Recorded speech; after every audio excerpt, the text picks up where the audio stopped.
all over the place. You're a psychiatrist, and you're author of a theory. Here's what she's saying. First of all, white people are dying out. Into the next century, everybody on Earth may be of color. And we're scared of it. Already we're a minority. Did you know that? I'll guess 25% of us are white, maybe less than that. And that's the reason we're racist. We're not only afraid of dying out, but we're also jealous because we have no color. You're laughing. How come we spend so much time in the sun trying to get brown? Trying to mess the TV up. Look at him messing it up. Look at him. Look. Can't make it a baby of color. And that's the reason for racism and lynching. They don't want y'all to know this. And how do you explain? Do you believe we're racist? No, we're not racist. Yes, we are racist.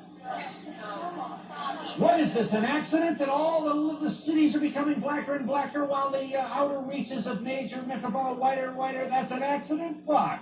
That's why they're killing us. When you get on an elevator and you're the only white person on the elevator, how do you feel? What'd she say? What'd she say? Frightened, she said? Oh, she's scared of elevators. Okay, here we go. Francis Cress Welsing, M.D. You are a Washington, D.C.-based psychiatrist, and you're author of the Cress, your middle name, you should say, Theory of Color Confrontation and Racism. You call racism white supremacy. To be sure, a provocative and controversial theory on skin color and oppression. Well, I'm ready. So is this mostly but not exclusively white audience. Let them have it, Doctor. Boy, oh boy, you need an escort to get out of your speeches? No, now, let me just give you a little background. This paper was written approximately in 1969 and presented in 1970. It was written for a group of black psychiatrists who were looking at racism. Yeah. It was also written because as a psychiatrist and working in a hospital trying to treat black people and white people, but recognizing that the majority of the problems that black patients had in a psychiatric hospital, when you took a history, you would run smack into racism. So I knew I had to understand racism to help solve the mental health problems of black people. So out of my brain computer, putting in the question, why? Why do we see this behavior? Why have we seen it for hundreds of years? So I thought about these two things, basically two facts, that even though the white population says that people of color are minorities, that it is the white population that is the minority on the planet. That's the reality you're saying. That's the reality. Yeah. That in spite of the fact that black people, non-white people have heard over and over again, you're genetically inferior because you are non-white. That in reality, white skin is a genetic recessive status, not as said by Francis Welsing. Meaning that if you and I were to have a baby, the baby would have color, and you make the contribution and I don't. That white spots colored. Well, wait a minute. It's not Francis Welsing that is concerned about the disappearance of white. Ben Wattenberg just wrote a book, The Birth Dirt. There have been multiple articles in the newspaper talking about the decline of Western populations. Yeah, here's the Washington Post, just to name one. We are a depopulation bomb, the withering of the Western world.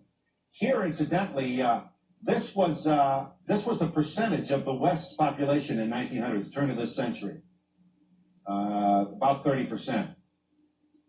This is where we'll be less than 10% in the year 2075. Here's where we are about today. 50 more years. So we're not having babies. So whites are not having babies, and there is the concern about white genetic annihilation. In other words, I look at, this is Dr. Martin Luther King's birthday holiday, and people will say, well, here's a man who talked about love. Yeah. Why was he killed? And I say that the deeper logic is, what if all black and white people and non-white people and white people love? What would happen to white people? white would disappear. You see, just mix all of the people on the planet up In other words, together. if race didn't matter, or color didn't matter, it follows with the jet planes. No, I'm not saying if it didn't matter. I'm saying that indeed if there was a mingling of all of the people, That's what I'm saying. okay, fine. Absence of prejudice. The ability, no, wait, don't confuse what I'm saying. I'm saying that if we mixed all of the people presently on the planet, stirred them up, The white freckle-faced people would be gone. Genetic recessive status would disappear.